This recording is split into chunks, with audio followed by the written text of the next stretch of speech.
Hello and welcome back to the Bloody Ghost Show, an extension of the Bloody Ghost YouTube channel. I'm your host, Matt. I'm Madeline. And today we are going to rank our definitive lists for the best Hellraiser movies, worst from last. You're going to hear it here first, folks. We're going to see which one of us has better taste in Hellraiser movies by the end of this experiment. We're going to go right into number 10. Right away, we're going to get right to it. Number 10. Number 10. What was your number 10 on this list? Ladies first.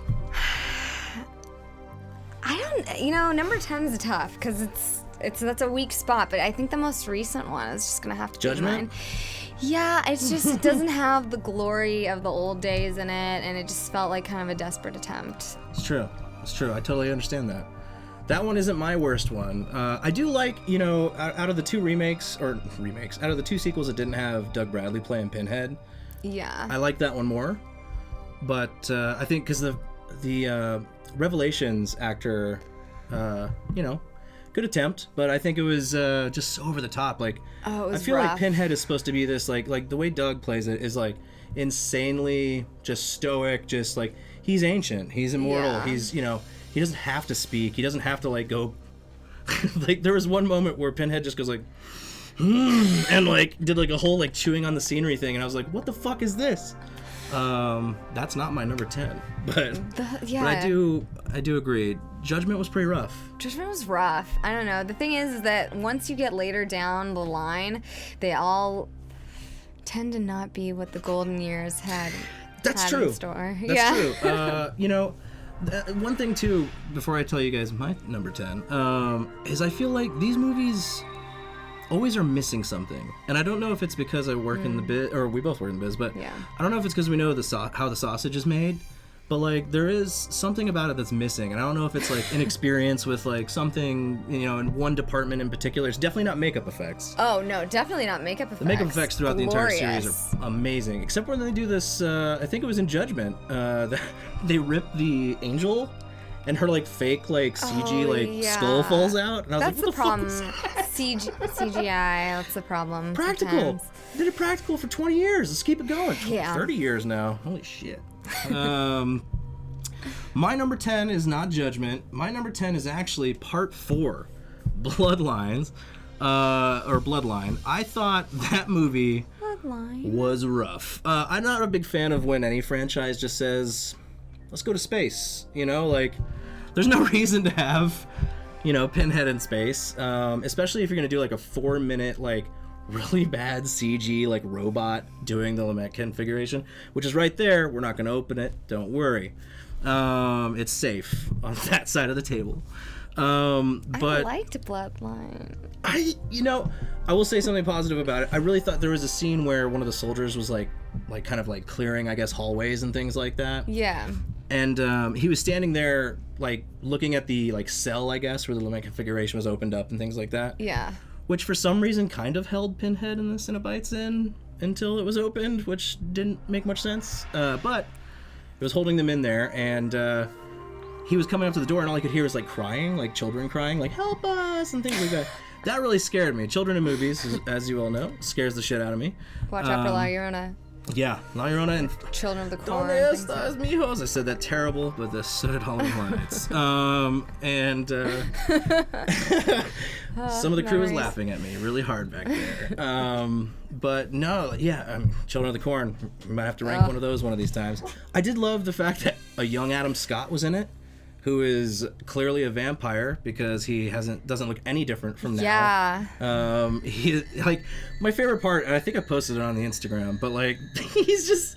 They put him in like a Brad Pitt from like an Interview with a Vampire type outfit at one point. love that, and he's like so though. drunk. Like I love the history and getting the origin of That's like my the favorite box. part of it. Yeah. Really cool to get that. That's another cool thing about it. But like, man, to put something so cool in a movie so bad, and it's just brutal, like. Yeah.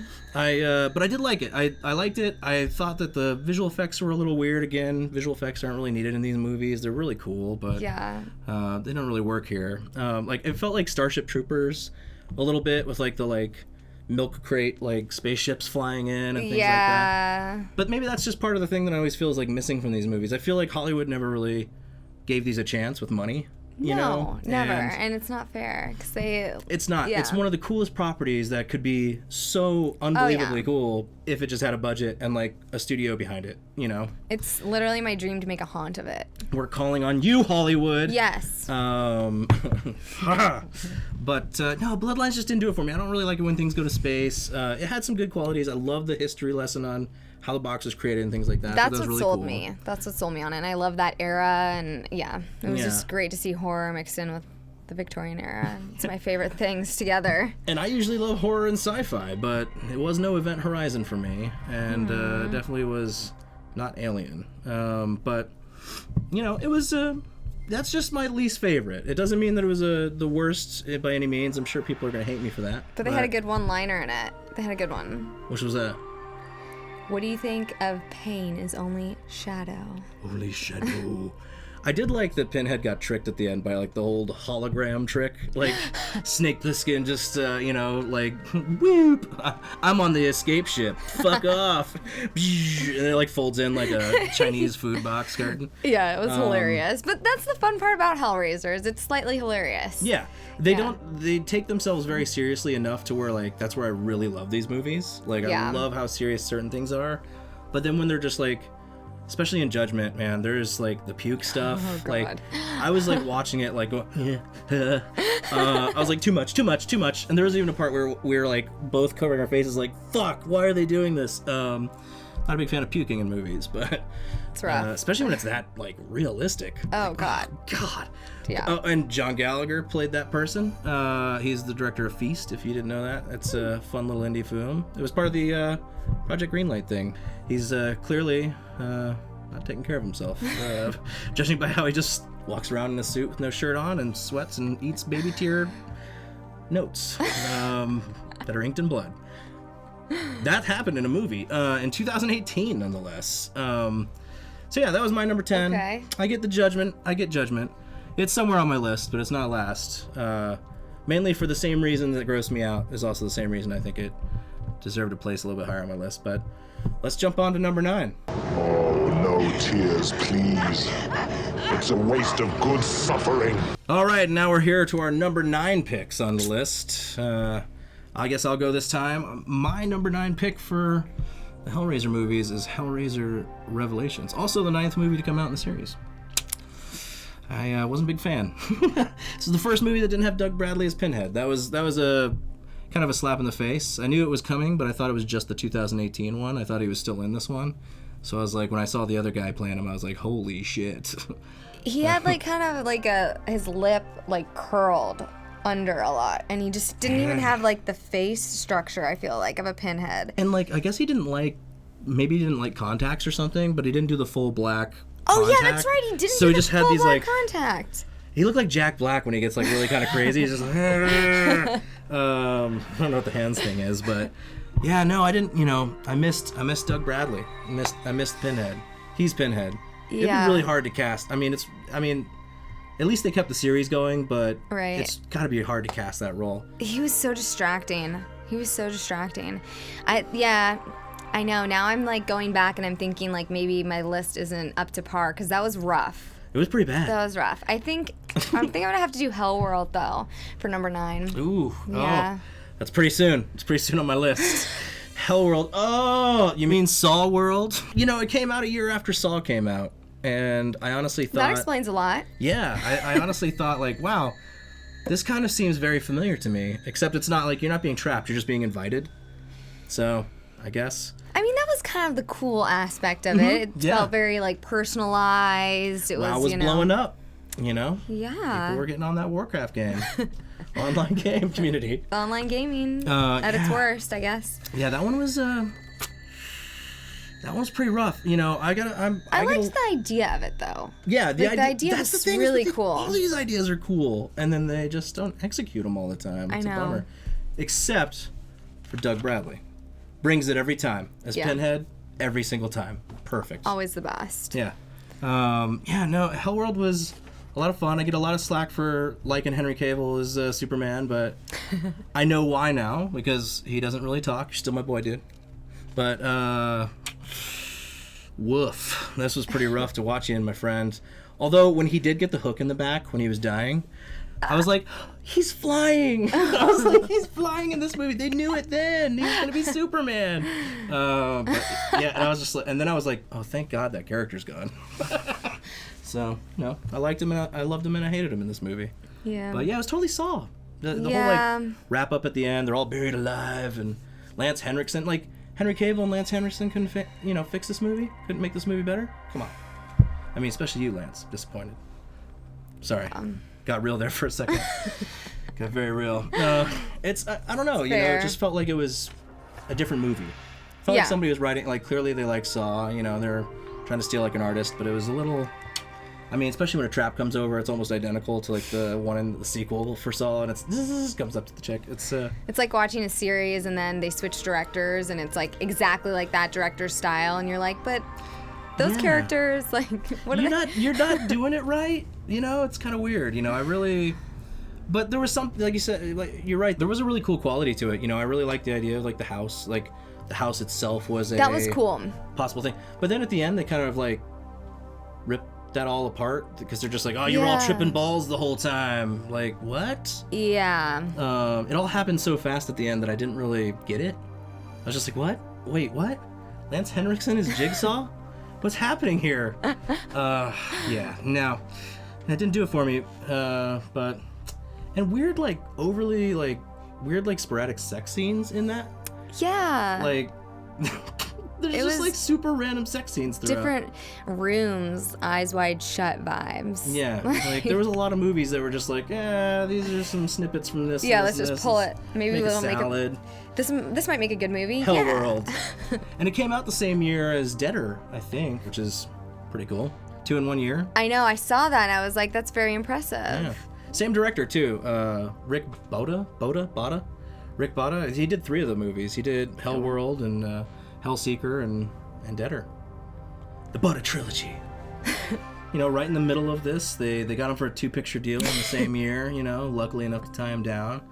He's famous for like doing like a bunch of direct-to-DVD movies though. Like he did like the sequel to Mirrors and like Return to House on Haunted Hill. Like those were his. Those are good. Those are awesome. I like those a little bit better than... First of all, none of these movies are bad. I just want to preface like that entirely. All Hellraiser movies are epic, beautiful works of art. 100%. And by no means by us saying like, oh, this one's 10 and 9, does that mean don't watch it? Watch all of them. Please watch them all. Yeah. And like and compare your list to ours. Yeah, exactly. You know? Let us know in the comments below what we're getting right and wrong in your opinion. Everybody's got one, so give it to us. Yeah, I mean, even Revelations, you know, it's number 9 on my list. It was the 9th movie in the series, but, like, didn't really like Pinhead. Didn't really like the whole, like, weird found footage thing. In the beginning, like, going to Mexico and finding the box and opening it there, and didn't really make much sense. And it was, like, super almost, like, disorienting, because, like, it was, like, super tight for some reason. It was just, like, framed like this the whole time. I wasn't a fan. Didn't really make much sense, But I've never really been a big fan of found footage. That whole genre hasn't really been. Me neither. And I directed a feature of those found footage. Don't look that up. But yeah, no, they all have redeeming qualities. You know, they there was like a cool. I did like how the whole like, as like contrived as everything kind of was in that one. I did like in Revelations. I did like the family sitting around, like the coffee table, because like this movie only had like apparently. Miramax just gave them like $300,000 to make the movie. Oh, okay. And so like that's why most of it takes place like found footage in a car or like in one location in a house. Yeah. But I did like the dad who gets shot in the stomach and pretty much sits there the whole time like bleeding out, and he gets to like kind of make it to the end of the movie and kind of be a hero about it. Yeah. That was okay, but he still sucked as a human and he probably deserved to die. And Pinhead showed him mercy. Which that doesn't happen. It didn't make sense. Logically, It didn't make sense. I think that's why it's like still at kind of the bottom for me. Yeah, and they also cast 2 actors. Like that's the one thing that bothered me. They tried to do the whole like Larry and Frank thing from the first movie, where he puts on the skin. Yeah. And I'm like, those kids are like a foot difference in height. Like you didn't even try to make it look like they could possibly wear each other's skin and get away with it. It was so rough. It was rough. But this was the first movie not only without Doug Bradley as Pinhead. They approached him, but they weren't going to pay him, and apparently they had only done 1 draft of the script, and they weren't going to really work on many like revisions. Really? So he was just kind of like, and you're not gonna pay me. I think he was like quoted somewhere as saying like they were gonna pay me pretty much like the price of like a refrigerator to do the movie. So it was like, here, come out here and do this for like $1,000. After he'd been doing it for so long. What a slap in the face. I'm glad he didn't do it. Yeah. Stick to your laurels, kids. But yeah, no, it was first one there. Gary Tunnicliffe wrote the movie. He'd been doing the makeup since part 3. Okay. So he also wrote and directed Judgment. And was kind of one of the stars of it, too. Yeah. But whatever.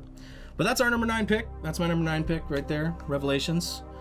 And, of course, Hellworld. So catch us soon for number 8. Ah, Kersley. We thought we'd lost you. So sweet of you to come back. How can it send us back, child? We're already here. And so are you. And our number 8 pick is... I'm going to have to go with Revelations. And I'm going to go with Hellworld. And since we just discussed that on the last one, we won't get too far into it, but, you know, I still think, Lance Henriksen, what were you doing? What were you doing? This is even called Hellworld. It's like Pinhead in the video game. It's real life in this one. There was so much stuff that could have been happening. Lance Henriksen There was was. Jigsaw. It's a lot of missed opportunities. You were in Pumpkinhead, dude. And Aliens? Come on. But I still respect you, bro. But yeah, no. Hellworld didn't do it for me. I did like, you know what I wanted so bad when I was watching Hellworld? They have the Lament Configuration, like a giant box like spinning in the background that as a prop. was really, really cool. And I was like, I want that prop! That was really, And, really cool. I When did they like how... took it into the room, you like see it. And it's you like- could tell they moved like the same one around when they were filming, like behind the groups of people standing there. I was like, that's the same prop. That was really cool. I love that prop. The props have always been super kick-ass in these movies too. Oh, yeah. Like, I mean, want like a functional cube. Like, you don't want the functional cube. I do. Oh, I'm ready to God. open hell's opportunities. Man, could you imagine if that Pleasure actually and opened pain. and we just got ripped in half right here and it's just like ran off for like 45 minutes? Anyway. Yeah, no, But that you might don't be get better ripped. than Hellworld. You don't get was. ripped apart unless you're like, there's like, what's the reasoning behind it? There's You're like always a, gonna have a reason, yeah. there's like a specific like reasoning behind it. I think they like state it. Cause remember the autistic girl? Is she autistic in it? Tiffany? And yeah, In 3? yeah, slightly like. I guess, no? yeah. I mean, she don't- just does puzzles. That's what I thought. I thought she was just like just super intelligent, like Totally, yeah. girl who could like just solve puzzles, super quiet, and And was like didn't total seem to show badass. fear at all, which was No, crazy. So she maybe she was- was blind and just wasn't seeing everything too. oh yeah, maybe that was it. I don't know. I don't know what Some her, prodigy. Her story. Yeah, she's a prodigy for sure. But yeah, she never got ripped apart, and they said like a reason for that.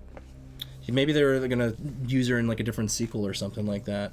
Every time a blonde showed up in the further sequels, I was like, "Is that Tiffany?" It was like a blonde-haired, blue-haired lady. I'd be like, So good. "Is that Tiffany grown up? Oh my God, we're gonna get that." I was like, nope. Only Julie's and Julia's. Yeah. Yeah. And Christy comes back. She comes back for one more, Yeah. which I enjoyed. Kirsty. Kirsty. So I think that, you could have the Cenobites come visit you and not have it like be detrimental to your health and well-being, as in not being ripped apart, and it's because you had to be an innocent, like Tiffany. So really, Pinhead is Santa Claus, and you want to be on his nice list so you don't get ripped to shreds by hooks. That was like the worst part. That's like the most painful part of every movie. Every time it gets worse because the makeup effects get better too.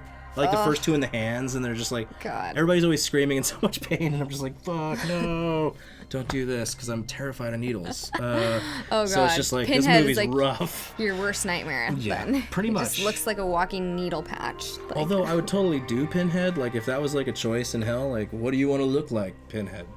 Then I'd just be like, hey, what's up? To everybody comes in.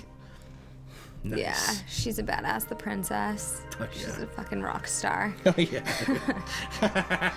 All right, cool. So those are our number 8 picks. We'll see you for number 7. Oh, very good.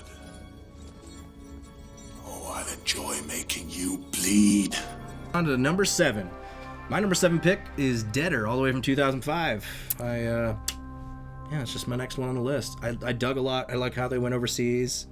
Like how they shot most of these in the UK, you could tell. Especially like in Hellworld. Oh my God. One of my favorite cuts in Hellworld is they're all driving to the party or whatever.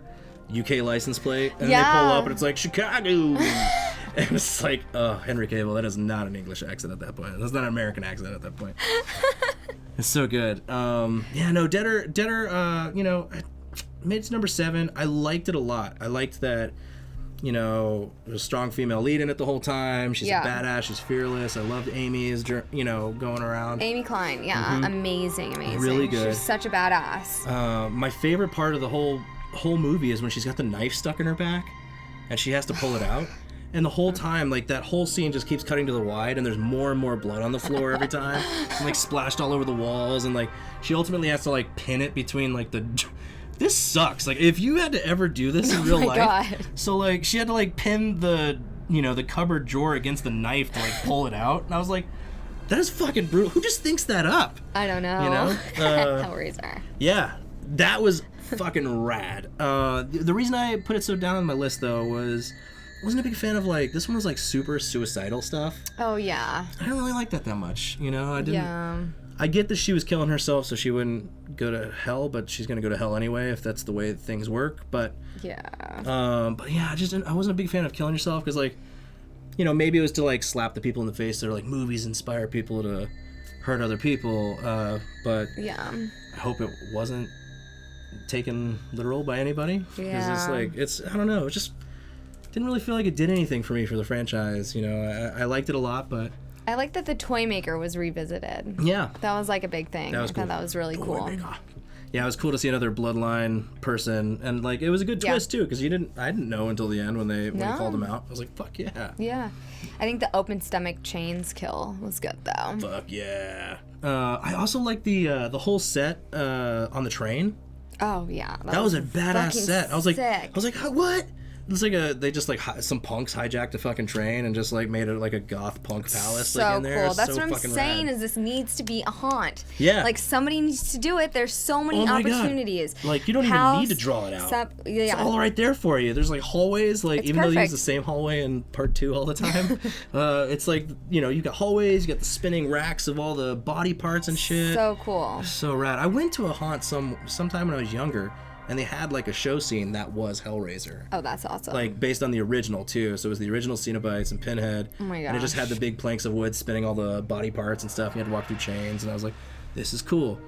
And I hadn't seen it at the time, so I was like, this is cool. Oh, really? And then when they kind of all got me just right, and it was scary. But this should be a haunted house. It should be. It every has year to be. at every haunt somewhere. Yes. It's so good. There's so much material to steal from, like, and just making it. And it's...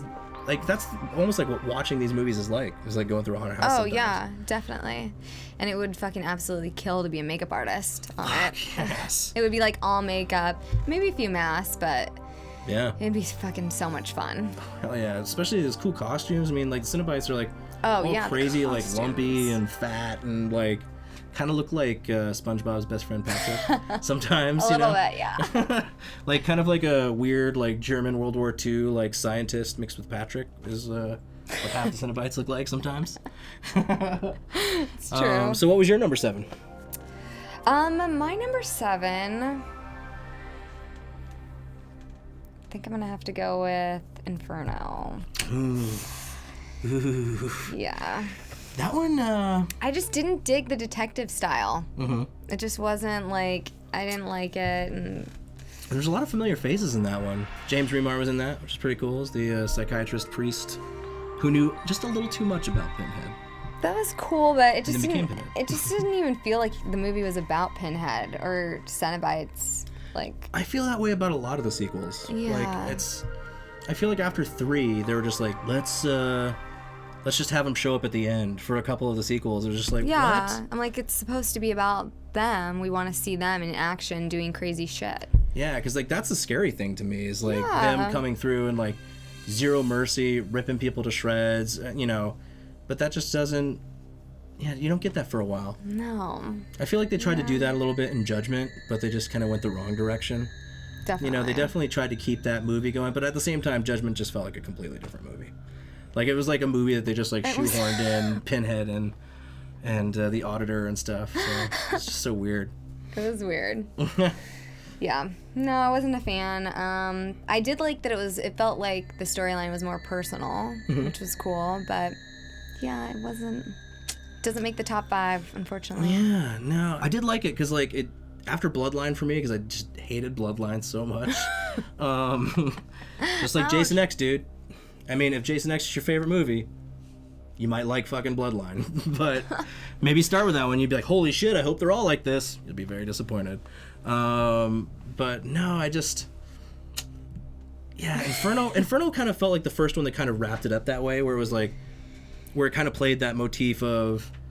You're not actually experiencing these things, like, for the first time. This is your hell you're constantly going through. Which I liked that aspect. That's the cool part about it, yeah. But I totally get what you're saying. It just wasn't... I didn't believe him as a cop at all. No. Craig Schaefer played the detective, and he was like in every like 2000 like direct-to-DVD movie. I remember seeing him in this movie where he was like a hacker, and like he had to like hack an airplane to land it safely. It was like, I think it was called like Turbulence or something. Rush or something, or what was yeah, that it was called? it was bad.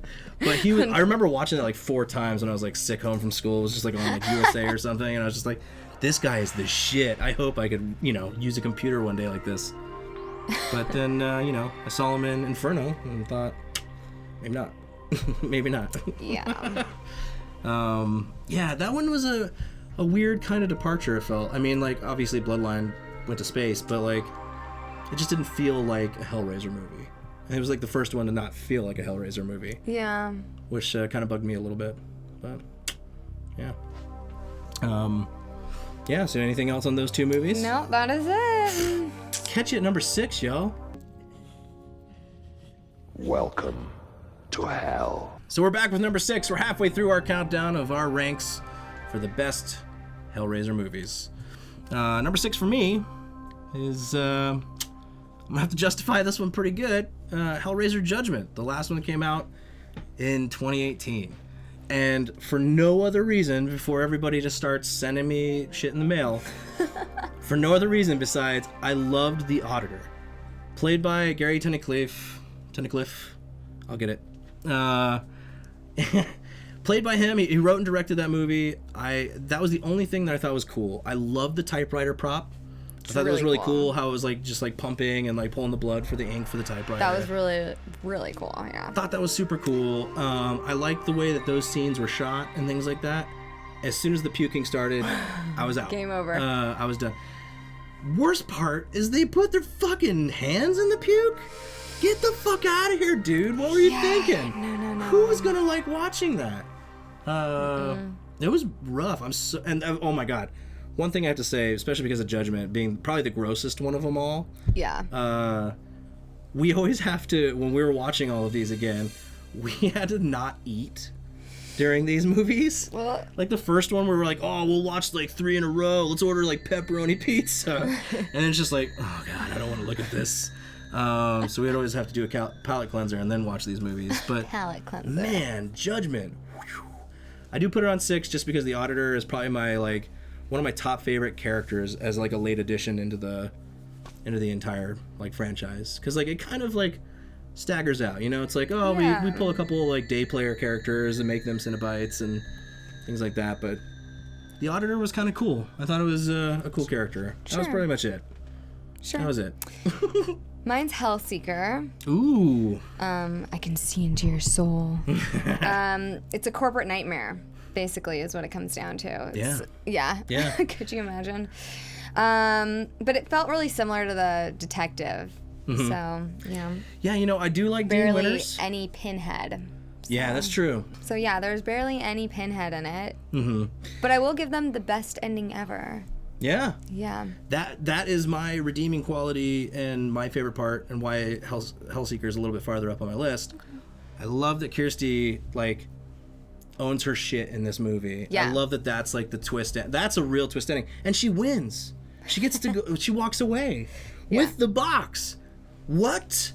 Epic. Why wasn't this part 4? Epic. Yeah. I definitely love that. I thought that was a cool twist, too, because I was like, I actually kind of believed Dean Winters through it, some of it. I was like, obviously he's a piece of shit, throughout the whole movie, and he deserves what's coming to him. But I never at any point did I think about, like, Inferno, where I was like, oh, like, this is going to turn into a, kind of like a wrap-up Saw kind of thing, where we go flashing through everything. I didn't think it was going to be that. I thought he was, like, genuinely, like, missing parts of his life and stuff like that. But, yeah. I dug that one. Dean Winters, Mayhem, all those Allstate commercials. I like Dean Winters. I think he's a hilarious actor. He's a total piece of shit in this movie, but I think he does a great job. I liked, this was one of those movies that I thought stretched the budget really well, because, they start with a cool car jump, That was cool. They end the movie with the car coming out of the water, and I mean, that wasn't cheap. That's just, being pulled out of the water the whole time in the background or in the whole last scene. I was like, that's pretty cool. Yeah. I was like, I felt like this was the first movie that, had a budget. But, Hellseeker was pretty bomb. Dug that one. It was a good one. Yeah. Yeah, dig it. Well, that's halfway through our list. Coming up is number 5. Welcome to the worst nightmare of all. Reality. My number 5 is Deader. Deader.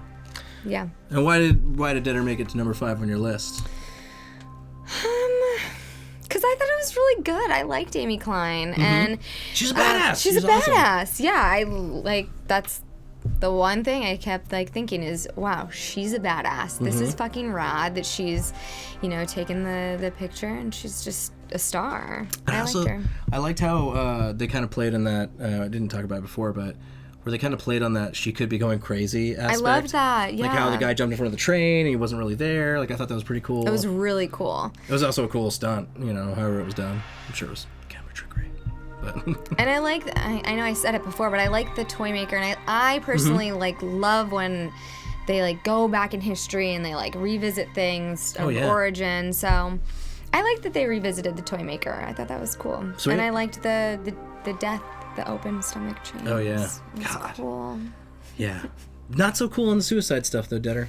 No, not so cool. Not cool. Rick Bodo, what are you doing? Anyway, my number 5 is actually Inferno. I didn't, I don't know what it was. It was just, maybe it's because I was coming down off that really lull after Bloodline. Oh, yeah. Maybe it's just because I was really down on that. I was like, what the fuck? If they're all like this after this is going to be rough. But I assure you, it gets better. It gets better. It was directed by Scott Derrickson, who, wrote and directed Doctor Strange. Wrote The Exorcism of Emily Rose, wrote and directed Sinister, and Doctor Strange 2. It's crazy. It's awesome. What? Yeah. You don't really see those crazy skills being put to great use necessarily in Inferno, but ouch. I don't know. Maybe it's just because I was coming down off of Bloodlines. I just liked it. James Remar, I also, just from Dexter and stuff, I fucking love that guy. And he was basically Chris Farley as the security guard in Wayne's World, where he just knows way too much. The whole time I was like, where are we going to get to this? Are you Pinhead? And then ultimately, he's Pinhead. He's Pinhead. So that's pretty cool. Yeah. Which is hilarious because I know how tall Doug Bradley is, and I know how tall James Remar is. And the fact that they made a morph work perfectly, I was like, see Revelations? You can make them look the same height, even though they're not a foot difference, you can make it work. But Inferno. I don't, I didn't like the detective character either. No, I'm just not a fan. I don't know what it was. I think I liked the side characters more because I was like, oh, there's a familiar face. Yeah. Oh, there's a familiar face. It was kind of nice to see some familiar actors in it, I think. Maybe Definitely. that's why. But, yeah. And man, Bloodlines ruined me. But that was my number 5. Good old Inferno. Human acquiescence is as easily obtained by terror as by temptation. Bringing it up at number 4, we have... I'm going to go with Bloodline. Ooh, risky. Not really. I'm sure a lot of people love Bloodline. I love Bloodline. Yeah. Yeah. Adam Scott, man. Brings it. I loved him. Yeah. It just felt like he was doing an episode of Drunk History sometimes. If you'd look away. Oh my God. And then you come back, it was just there was that kind of a weird wardrobe on him all the time. But I loved their wardrobe, and I loved seeing the gore, and I loved seeing the madness behind the creation of the box, and just... That's one of my favorite just so vignettes cool. of the entire franchise is that. It was showing so him cool. build it, and he's like, I'm going to run off and, sell it to the man, and we're going to be rich. We can move out of this place. Yeah. And Y'all are fucked. Yeah. Dark magic, motherfucker. It was really cool to see magic, like dark magic back then. Why didn't they play more on that throughout the franchise? Like, I just wish like they the mystic arts a little bit more, you know? It was so cool. It was so badass. It just sold me on it completely. And Angelique's in it. And it was just, and she's one of my favorites. So It's a great character. And her Cenobite's so fucking cool. Like, the design of her character. She's like, awesome. so Yeah. I mean, she's the princess. I mean, she's not a Cenobite, you know, whatever. Tomato, you know. Her makeup was kick-ass in the end of the movie. In space, she was the coolest looking one. She was badass. Yeah, for sure. My number 4 is actually Hell on Earth, Part 3. I love how much the 90s threw up on this movie.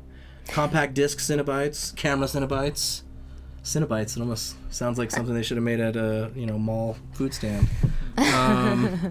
But yeah, no, I love that movie. I didn't really care too much for the main characters and the main storyline as much as I cared about like Doug Bradley playing the war hero who opens the box, like you get that. I loved that. It's Pinhead's origin story, kind of. I loved that. I fucking love that aspect. Yeah. Him being able to say, like, bring him into my world and things like that. Like, I was just like, yes, do it, battle! It was really cool. It was really good. That was, like, my only flaw, though, is, like, the main characters I just didn't really care about, Like, kind of like Frank version 2.0 is, like, the club owner. He's a total douchebag. Like, doing God. all the like super 90s like tropes of like, let me just give you a rose because you're the most beautiful girl in here, The boiler room. Oh my god. I think that club looked cool though. The club looks cool. I don't know, I think I was just shook because like aside from acting, my side hustle is I've worked in nightlife since I was like 18 or whatever. I don't know if I mentioned that before. Anyways, but like working in a club and then seeing a horror movie that's structured around a club was gratifying. Like, I just loved it. I loved the compact disc kill. Oh my god, that yes. guy. Oh my god, those are my awesome. favorite Cenobites of the whole. I mean, I love the original movies, Cenobites, hands down in my face. But these, if I'm looking to have a good time, I'm throwing in Hell on Earth and I'm watching the Cenobites kick ass. They're just like walking down like Universal Soldiers, like blowing shit up like cars sick. and stuff. It was so It was sick. so cool. Yeah. Yeah. Hell on Earth's great.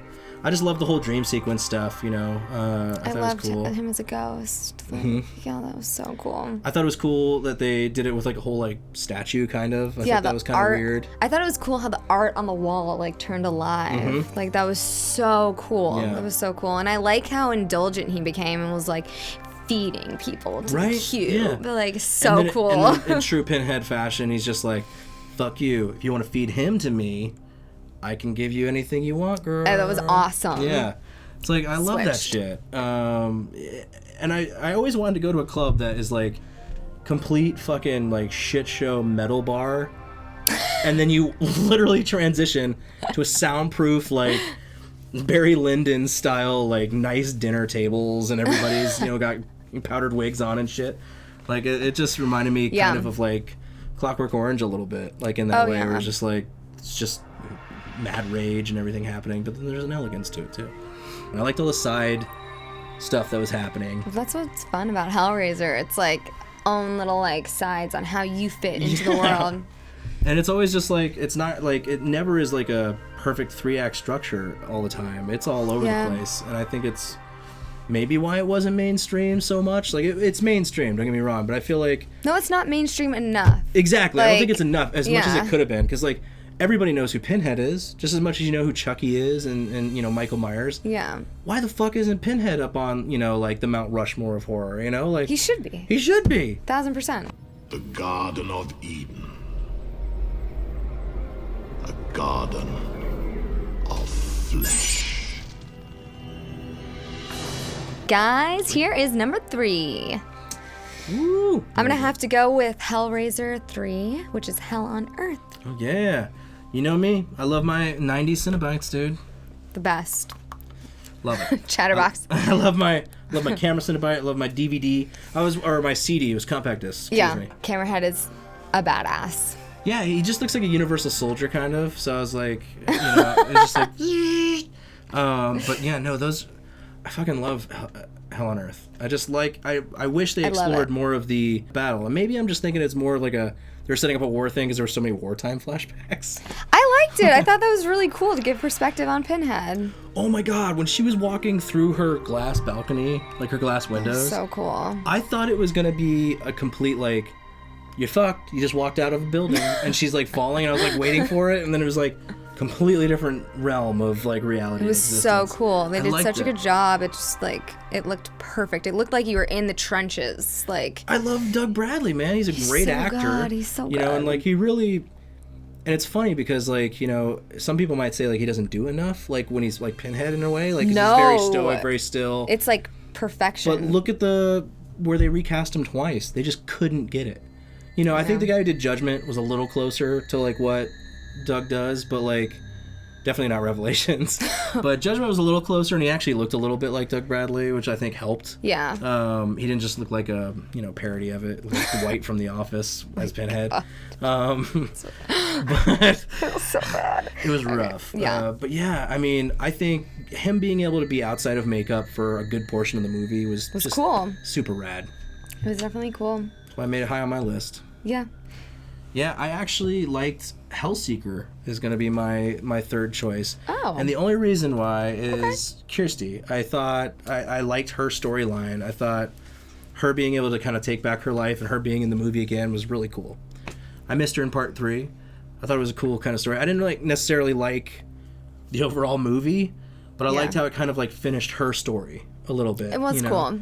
That was cool. I like just seeing her walk away and the guy's like, "Oh, and miss, you want your box?" And she's like, "Oh yeah." And like she That was beat so it. good. Yeah, You know, that was so good. She beat it. She won. Like I never thought in a million years somebody would actually do that. It took her 3 movies to do it, It but was wild. she sure as hell did. Just to see like the look, like she captured that look. But the main thing, my main qualm with it, in what fucking universe would she ever be like, "Okay, hon, let me open this fucking Yeah. box"? What? Are you kidding me? She would never touch that thing. No, Not never. in a million years. She'd Yeah. be like, "Divorce, get the fuck out." Although it was a whole like revenge thing, I guess. So Which was cool. there's that. Also, like one thing that bugged me throughout the whole franchise is they always have like this weird like dude selling the box. What's your pleasure? Peddler. Yeah. And like they always try to make him kind of look like the bus driver from Big Trouble Little China. Oh my god.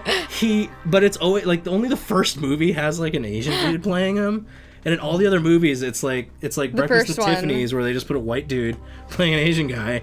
And so, "What's your pleasure, sir?" And it's like, oh man, why didn't you just get the same guy? Is he like really that busy? He can't come and do it? Like, I know. I don't understand. It's lame. But yeah, I just liked Hellseeker just because of the fact that Kirsty's story got to be wrapped up. Which is very I like cool. that she took back her power. You know, I thought that was really cool. And I felt like for the first time the movies kind of had a budget, like a little bit of a budget. I you can see know? that, yeah. There's some But- interesting things in there that made it seem like they had a budget for sure. But yeah, I mean, and you know, Dean Winters is cool, but that whole storyline was just kind of bored me a little bit. I was like, it's a little tired, you know. So I have a question for you. Yeah. Do you think the cricket guy in the first scene was the same guy from the first movie? I don't think so. Okay. I don't think so. I never checked like the credits to find out, but like, don't think- they're let us like know, obsessed with but- that like cricket guy. You know, and it's like I think it's like Why a the gross out cricket factor. guy? Yeah. When he goes into the store in the first one and gets a handful of that shit and just like starts eating it. Yeah. I hated that. But flash forward to 2019 where it's being sold as protein bars, so really he was kind of cutting edge. Yeah, you know, who knew? Yeah, He was who just, knew? you know, Cricket super protein. health nut. Yeah. He just didn't shower, you know. Must live in Silver Lake.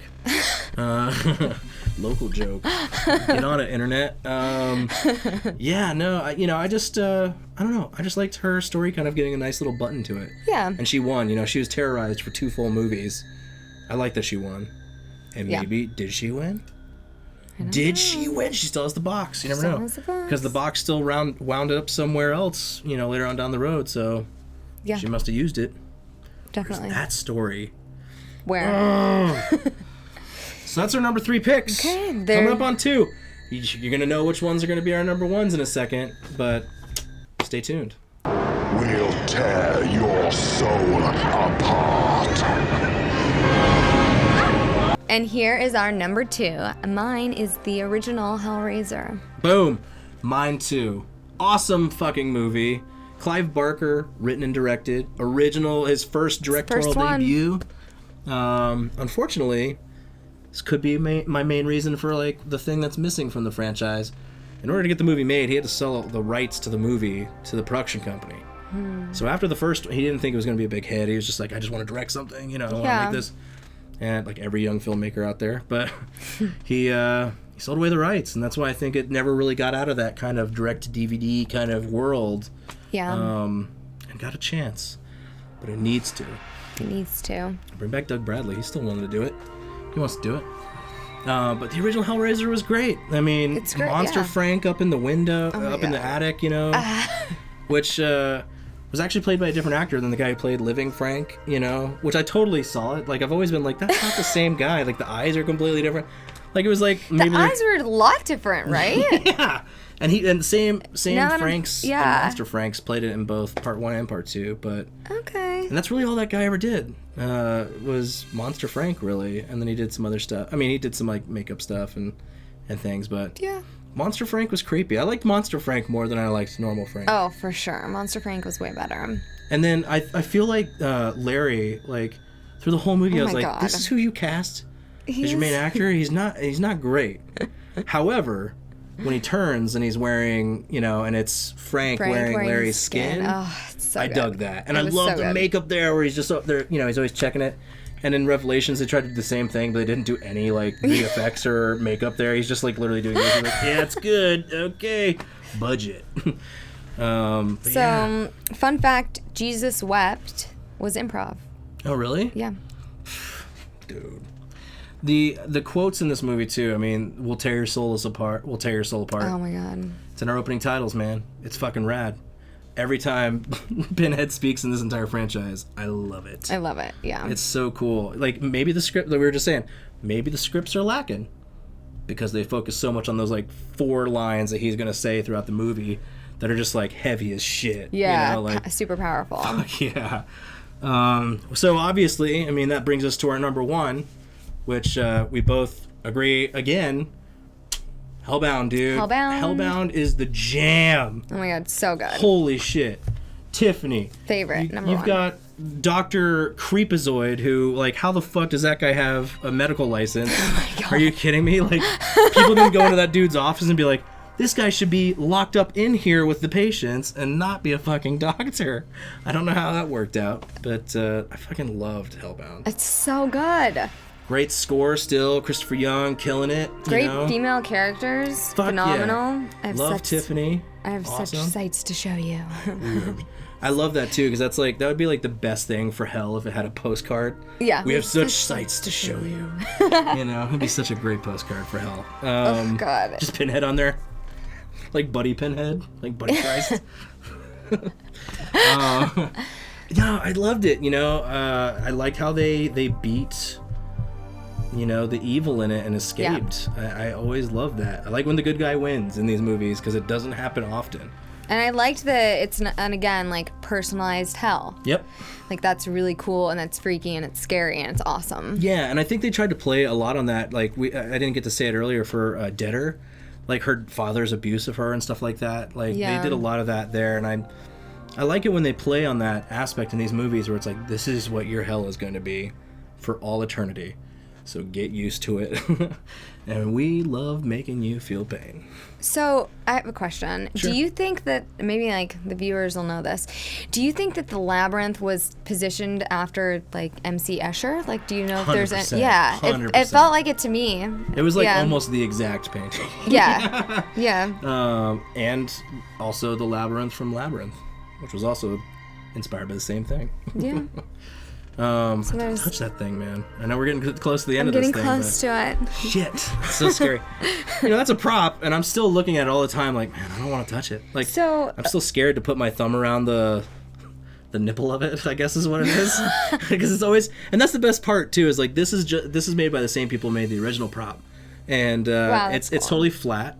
And they were totally flat for like the first like 6 movies. And they'd always like add the sound effect of like... when they're like rubbing their thumb around, it's like, that's clearly flat. Oh my God. I have to say this. I know we're talking about Hellbound here, but I have to go back to Deader. one of my favorite things in this entire franchise, and I had to rewind it twice because I didn't think I saw it correctly, was in the opening credits of Deader. She's in like a crack house. Oh my god, yeah. Oh my god! And they just, for some reason, they thought, let's do a close-up of this chick with this pink bong, right? And she literally lights the flame, and it just sits above the bong. Doesn't get pulled in. She doesn't hit it, but they add like the sounds, and then she just goes like, oh. And I'm like, in what universe did she just use that device? Like, and nobody So on a fake. Hollywood set knows how that works. I find that hard to believe. Yeah. Yeah. No, it's just so funny when things like that happen. I love like how they never could like afford like a good prop until, which Judgment I thought had the coolest looking Lament Configuration. Oh, for sure. They even had like cool little electrodes firing off it and stuff. I thought that was pretty cool. Yeah. Yeah. But Hellbound, man, it was so cool getting to see some of these other characters. So cool. Dr. Psychopath was awesome. Even when he became a Cenobite, like, that was pretty rad. Like, he was the ugliest one, I think. Oh my god. Yeah, he was. All of the movies. Oh my god, in the hospital when he just like Yeah. takes over. Just like all the patients in the bed, like. Oh my god, yeah, that was terrible. That's another thing is like I felt like up until I'd say Bloodline, through Bloodline. Yeah. There's always like a scene in each of the movies that like is like very nightmarish. Like in Turns the your original, stomach. it's when she's like walking around the body underneath the sheet and there's like feathers falling and she just hears like child crying and blood starts to flow out of it. Like that tripped me the fuck out when I was younger. Yeah. And like the patience there. That scared me a lot, and just in the rewatch even now I was just like, Oh "Eesh." god. There's Yeah. always something cool in each of these movies that's like you could tell that was like the one main storyboard they did that it was going to be perfect and they nailed it, and I was just like, oh fuck yeah. But there was a lot in this one. Yeah, this Like whole movie even is like when they write like crazy. when he writes like I'm in hell, help. Oh my god, that's me. my favorite. Right here, Where dead is it? center. Oh Oh my my God. god, I'm in hell, help me. So good. It's my favorite image of the entire franchise. It's so good. Oh god, yeah. Yeah. I mean, and then you get to Yeah, the even doctor. revisit. Oh yeah, and then oh man, what's her name? But when I saw Pinhead, I always thought like in the first one I was like, oh my god, what was he? Is he like a Nazi or something? But he's British. Yeah. Turns out he's British, and you find out Not later. Nazi, just English. And then but then he turns out to be good. Yeah, and he Right? kicks Pinhead's ass. Well, he kicks his own ass. Yeah, it's interesting. It's kind of like, if you're too scared to watch these movies, you could just watch Liar Liar. When Jim Carrey beats himself up in the bathroom, it's kind of what happens in part 3. Oh, man. Oh, the maggots out of the mouth was another one. Yeah, it's always those gross out things that, like, I don't necessarily give a shit about in these movies. Yeah. But, like, this franchise is, it's missing something, but what it does, like, excel in is makeup effects, like, having your lead character, like, usually to me, even though sometimes the Cenobites are a little goofy looking or something like that, Pinhead is love like them. all of them, like especially my 90s boys from part 3. I love them so much. I want those as like Those guys. little tiny ornaments on my Christmas tree next year. But make that happen, universe. But these movies always like, I don't know, like the quality of them, like I hate to say that it feels like sometimes like a softcore porno that you'd find on like Cinemax late at night, but it looks exactly like that sometimes. Like very cheap sets, Yeah. very bad lighting. But the main character to me, like Pinhead to me, never became comical. No. Michael Myers became comical. Yeah. Jason became comical. Freddy became comical. Chucky, holy shit. Yeah. Very comical. But Pinhead always stayed just like this master of like ceremonies. This like didn't even have to say a word, and you were just like, this guy is dope. The master and god of flesh and desire. Pinhead, Doug Bradley, my man. I love this. I love The this god franchise. of flesh, hunger, and desire. I'm so sorry. And you gotta say it in a deep voice that's echoing through the halls of hell. But yeah, Hellraiser Hellbound, kick-ass movie. All around, it was really like one that kind of like stepped out of the bounds of another one that definitely had a budget, and like even though like it's kind of the same hallway they run down the whole time towards that matte painting, and they always like just before they get to the matte painting they always make a right or a left, which I thought was pretty funny. And then you've got the engineer coming down the hall after Tiffany and stuff, like with his giant stinger. Oh, God. And I love the beginning part of that shot. You can kind of see the people pushing the special effect in the background. I thought that was pretty neat. Like, I just thought, and it's not I guess it's the only real Cenobite that's not modeled after a human. So it's like this giant, nasty wasp flesh thing. I need to learn more about like all the Cenobites, like not just Leviathan. Yeah. Like all of them. Which was kind of like the Eye of Sauron a little bit, just like always looking around, just like fuck you, you're a Cenobite now. Like what's that like pod thing? You know when the Doctor becomes a Cenobite, he like kind of like goes into like a fly pod a little bit. Oh yeah, and then he's like transformed. Yeah. So like what's that all about? I want to explore what that's all about. Yeah. But, yeah, no, the visuals in it were great. I mean, for the time and probably the budget constraints, this movie stretched the limits of what it could do. I mean, best quotes ever too. Oh yeah, the best. And I think like it gave Kirsty a chance to not just be screaming and crying the whole time. Yeah. Like and like that's why I liked Hellseeker so much, because for me, if you watch those three together in that order, like 1, 2, 3, she starts as like a young girl who's scared of everything, and like she still wins, you know, kind of, you know, she survives the first one. The second one, she gets angry and she kind of gets her like revenge a little bit, and the third, she's like, bitch, you don't play with me, little boy. I fucking know this shit. She goes through all the stages. Yeah, it's so she awesome. conquers all. I love it. It's like the Kirsty trilogy is what I call it. I like that a lot. And they killed my favorite Cenobite in this one, too. The bald girl, the female Cenobite.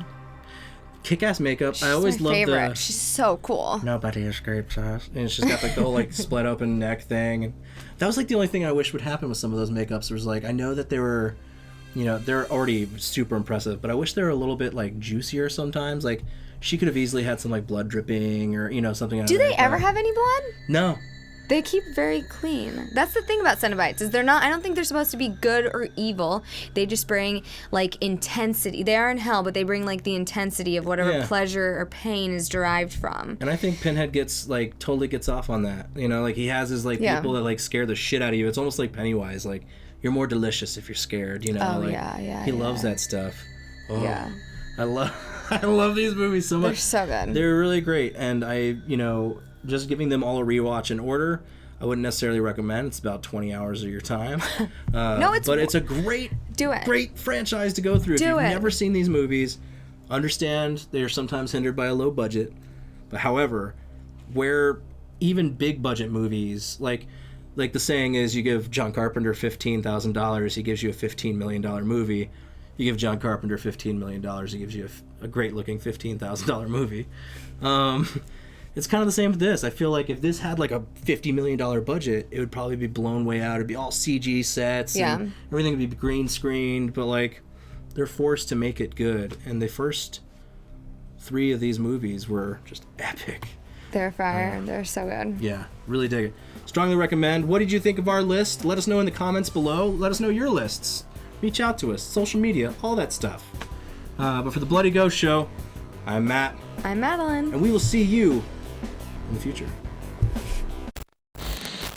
Hey guys, that's it for the Bloody Ghost Show. Be sure to subscribe, be sure to like, be sure to follow, be sure to comment below, follow us on social media, all that good stuff, and we hope to see you soon. Heck yeah, stay screaming.